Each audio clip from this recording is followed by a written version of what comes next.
اعوذ باللہ من الشیطان الرجیم بسم اللہ الرحمن الرحیم الہاکم التکاثر حتی زرتم المقابر کلا سوف تعلمون ثم کلا سوف تعلمون کلا لو تعلمون علم الیقین لترون الجحیم ثم لترونها عین الیقین ثم لتسألن يومئذ عن النعیم صدق اللہ العظیم۔ محترم بزرگوں اور دوستوں، دینی اور ایمانی بھائیوں، اللہ رب العزت کا شکر ہے، اس کا کرم ہے کہ اس نے ہمیں نماز عشاء کی باجماعت کی توفیق عطا فرمائی اور درس قرآن میں بیٹھنے کی بھی توفیق دی۔ حضرات، آج آپ کے سامنے سورۃ التکاثر مکیہ کی تلاوت کی گئی ہے۔ آج اسی کی تشریح آپ کے سامنے پیش کی جائے گی۔ سب سے پہلے سورت کا ترجمہ آپ کی خدمت میں پیش کیا جا رہا ہے اور پھر اس کی تشریح اور تفسیر بیان کی جائے گی۔ تو اللہ رب العزت کا ارشاد ہے، اللہ تعالیٰ فرماتے ہیں الہاکم التکاثر، کثرت مال کی حرص نے تمہیں غافل کر دیا۔ الہاکم التکاثر، کثرت مال کی حرص نے تمہیں غافل کر دیا۔ حتیٰ زرتم المقابر، یہاں تک کہ تم قبروں تک پہنچ گئے۔ کلا سوف تعلمون، ہرگز نہیں، ان قریب تم دیکھ لو گے، ان قریب تمہیں معلوم ہو جائے گا، تم جان لو گے۔ ثم کلا سوف تعلمون، پھر ہرگز نہیں، ان قریب تمہیں معلوم ہو جائے گا۔ کلا، ہرگز نہیں، لو تعلمون علم الیقین، کاش کہ تم علم یقین رکھتے، اس کو جانتے۔ لترون الجحیم، ضرور بالضرور تم جہنم دیکھو گے۔ ثم لترونها عین الیقین، پھر تم اس کو یقین کی آنکھ سے دیکھو گے، یعنی جہنم کو پھر تم یقین کی آنکھ سے دیکھو گے۔ ثم لتسألن یومئذ عن النعیم، پھر تم سے اس دن نعمتوں کے بارے میں پوچھا جائے گا، ایک ایک سوال کیا جائے گا اور جواب طلب کیا جائے گا۔ یہ اس سورت کا ترجمہ ہے جو آپ کے سامنے پیش کیا گیا۔ سورت کے اندر بہت سارے مضامین ہیں، لیکن مرکزی کردار جو ہے انسان کی حرص، لالچ، مال کی طرف بڑھنا، کثرت مال کے پیچھے بھاگنا، عہدے، منصب، دنیا داری کے پیچھے لپک جانا، اس طرف اشارہ ہے کہ انسان اپنا مقصد اصلی دنیا کمانے کو اگر بنا لیتا ہے اور آخرت کو بھول جاتا ہے تو یہ اس کی سب سے بڑی بھول ہے، اس اعتبار سے کہ انسان کو ایک دن جو ہے اس دنیا کے خاتمے پر یقین ہونا چاہیے کہ اس دنیا کا ایک دن خاتمہ ہوگا۔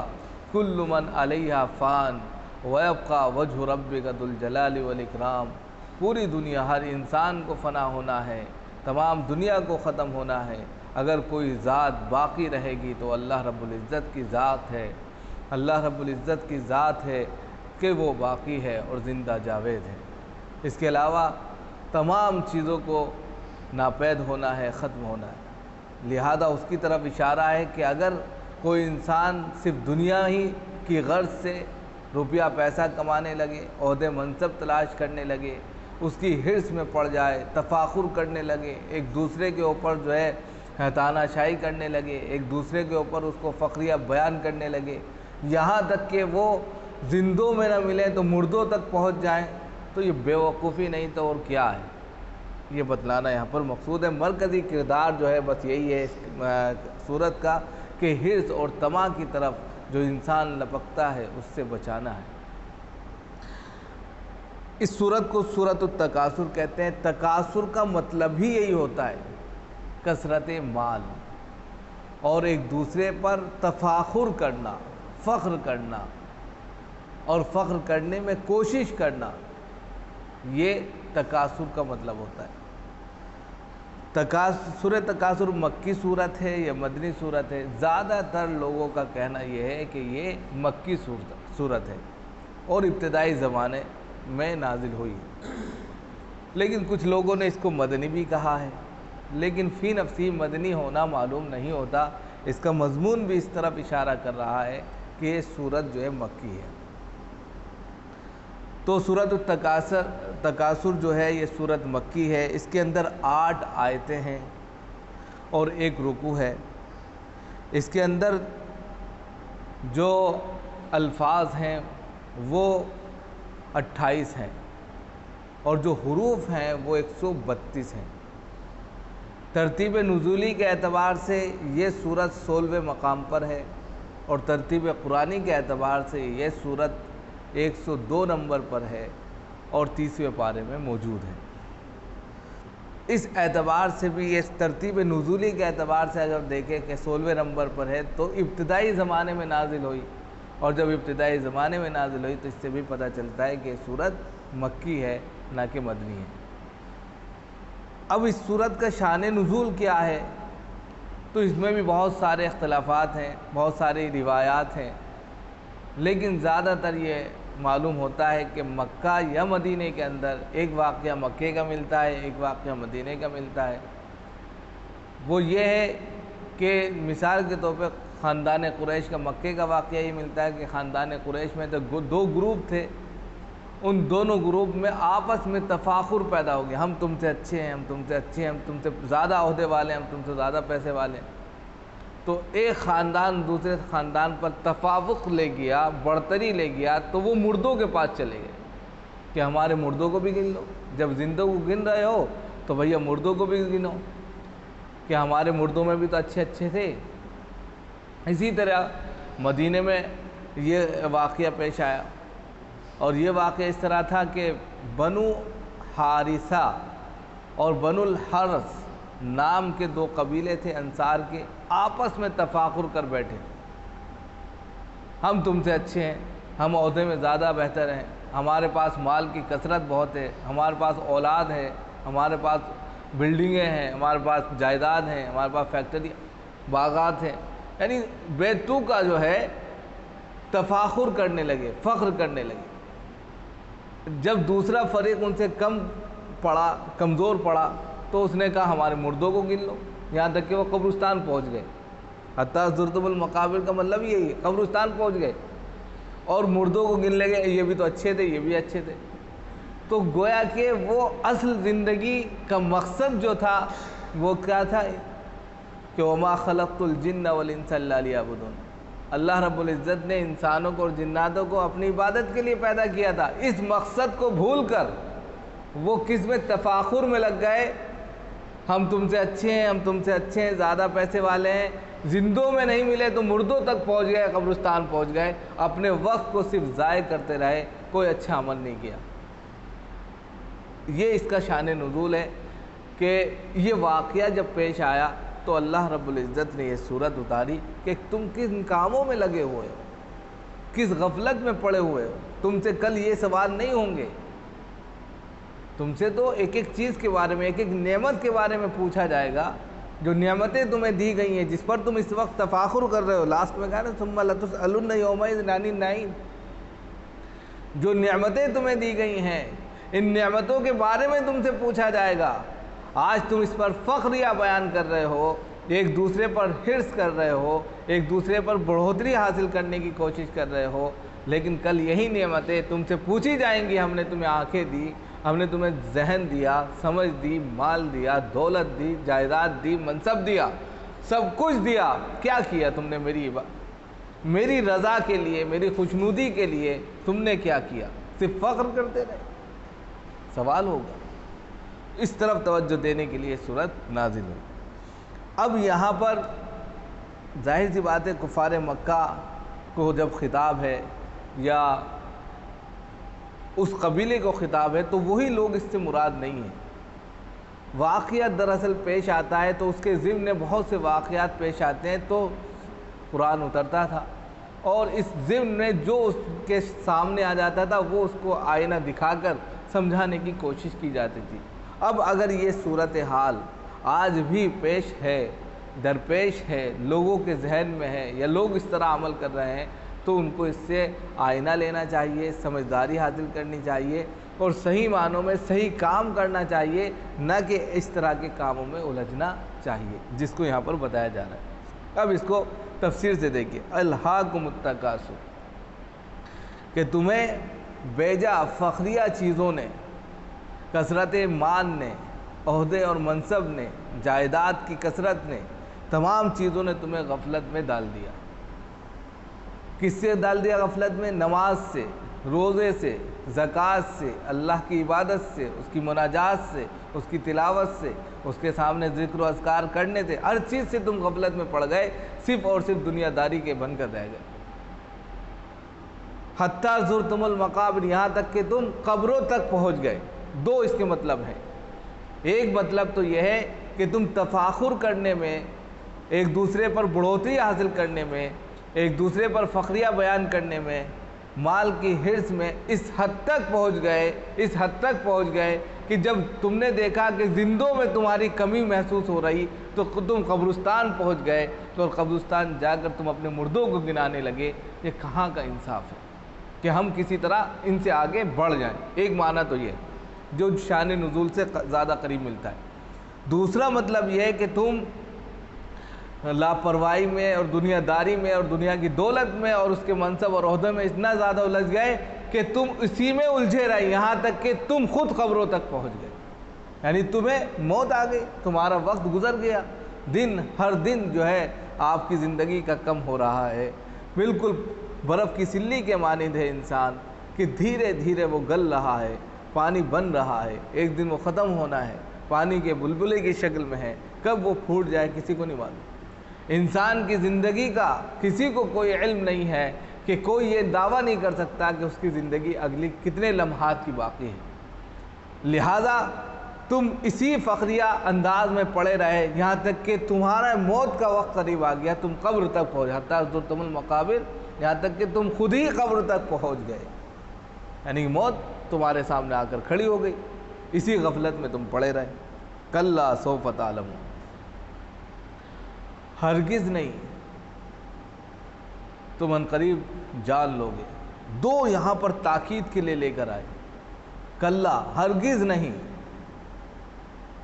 دو بھیانک منظر یہاں پر پیش کر رہے ہیں۔ پھر کہہ رہے ہیں ثم کلا سوف تعلمون، پھر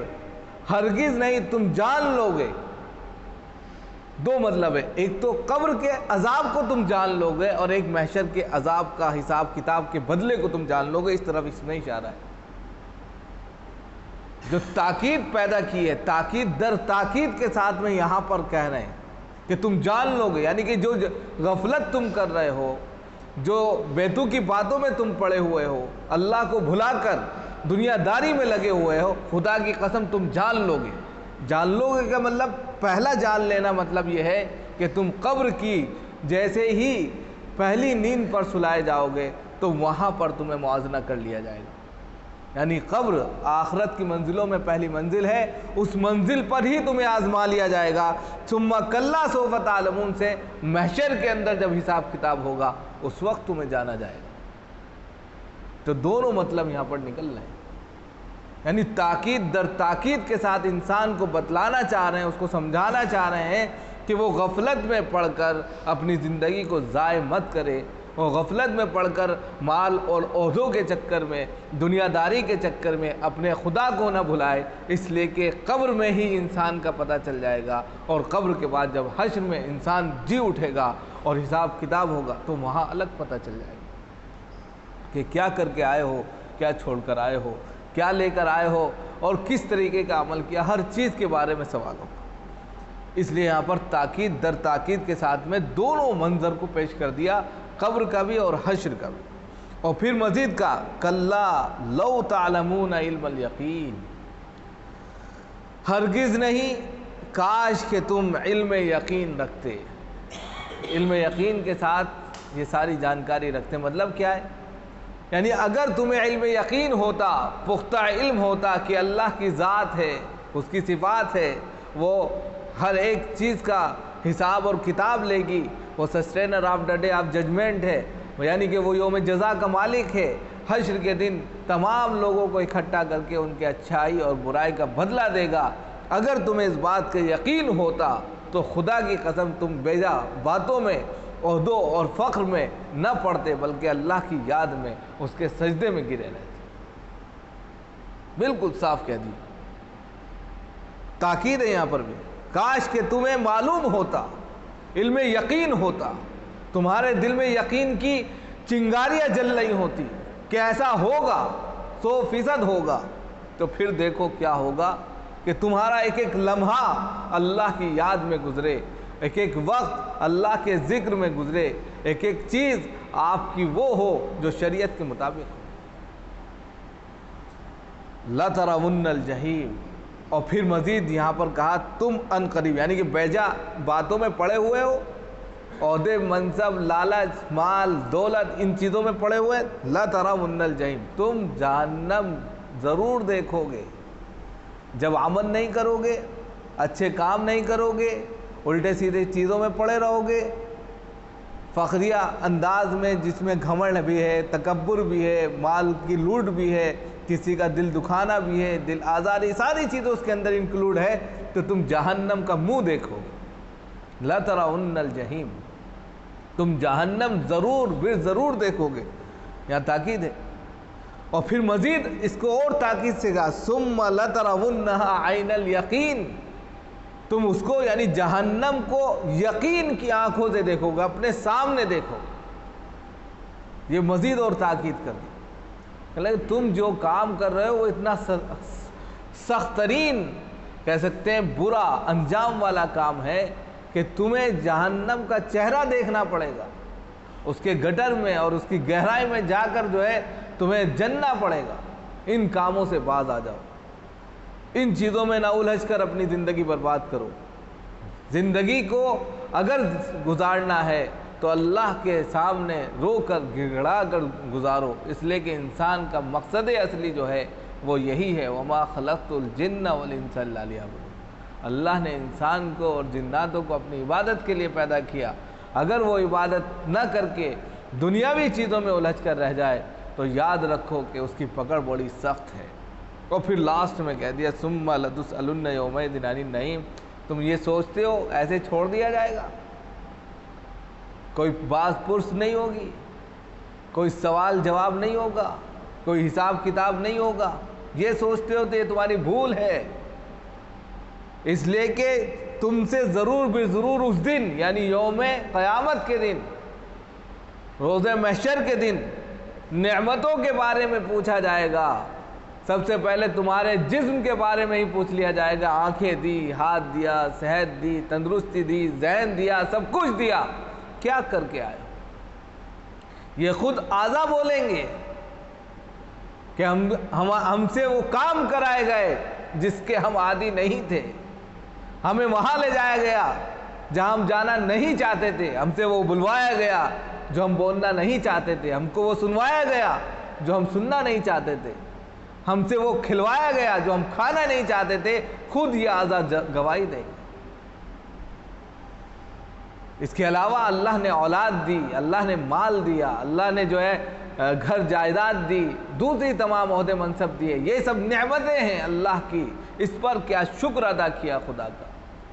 خدا کی رضا جوئی کے لیے کیا کام کیا، اللہ کو خوش کرنے کے لیے کیا کام کیا، یہ سوال ہوں گے۔ اگر سوال صحیح طریقے پر، اور قرآن میں آتا ہے لَن تَنَالُوا الْبِرَّ حَتَّىٰ تُنْفِقُوا مِمَّا تُحِبُّونَ، جب تک تم اپنی محبوب ترین چیز اللہ کے راستے میں خرچ نہیں کر دیتے اس وقت تک اللہ کی رضا کو حاصل نہیں کر سکتے۔ اب اگر وہ محبوب ترین چیز آپ کی نوکری ہے، آپ کا منصب ہے، آپ کا مال ہے، آپ کا عہدہ ہے، کوئی بھی چیز ہے، زیادہ تر انسان کو مال ہی محبوب ہوتا ہے، لہٰذا اس کو اللہ کی راہ میں خرچ کرنا، اللہ والوں پر خرچ کرنا، اللہ کے لیے خرچ کرنا اور اللہ کے دین کے لیے خرچ کرنا، یہ ایک بہت بڑی نعمت ہے اور بہت بڑی دولت ہے کہ اللہ جس کو یہ سرفراز فرما دے، یعنی یہ توفیق دے دے کہ وہ اللہ کے راستے میں صرف کرتا ہے اپنا مال، اور ایسا علم دے دے جس کو وہ لوگوں تک فروخت کرتا ہے، تو یہ رش کا معاملہ ہے کہ اللہ اس کے ذریعے نہ جانے کتنے لوگوں کی نجات فراہم کر دے گا، اور اللہ کے نزدیک یہ عمل بڑا محبوب ترین عمل ہے، اور اسی پر اس کے برکات ہیں، اسی پر اس کی تجلیات ہیں، اسی پر اس کے درجات ہیں، عالی مرتبت ہے وہ۔ تو یہ ساری چیزیں یہاں پر پیش کی گئی۔ تو یہاں پر یہی لکھلا کہ غفلت میں پڑھ کر، عہدے اور دنیا داری میں پڑھ کر ہم اپنے وقت کو ضائع نہ کریں، بلکہ ان نعمتوں پر اللہ کا شکر ادا کریں جو نعمتیں اللہ نے ہم کو دی ہیں۔ مزید جو ہے ہم اللہ کی یاد میں اور اس کے ذکر میں اپنے وقت کو لگائیں جو کامیابی کا زینہ ہے۔ اللہ تعالیٰ ہم سب کو عمل کی توفیق منعم۔ سبحان اللہ وبحمدہ، سبحانک اللہ وبحمدک، ونشہد ان لا الہ الا انت، نستغفرک ونتوب الیک۔ سبحان ربک رب العزۃ عما یصفون۔